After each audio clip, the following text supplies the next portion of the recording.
Hey guys, today I will show you how to sell Dota 2 items in Steam Market.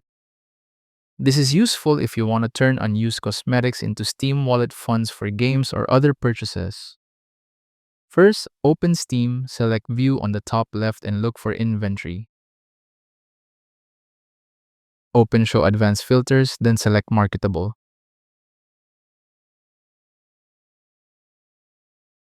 This filter ensures that the item you want to sell can be listed in the Steam Market.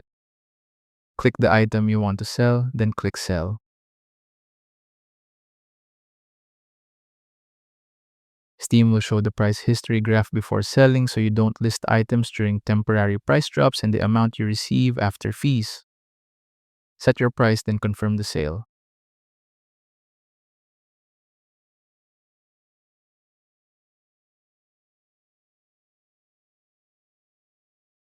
The item will be on hold for a few days before it's listed on the Steam market as per Steam's policy regarding safety. If you have Steam Guard, then your listing should push through if you approve it through the mobile app. Once someone buys it, the money goes directly to your Steam wallet. And that's how to sell Dota 2 items in Steam Market. Thank you so much for watching.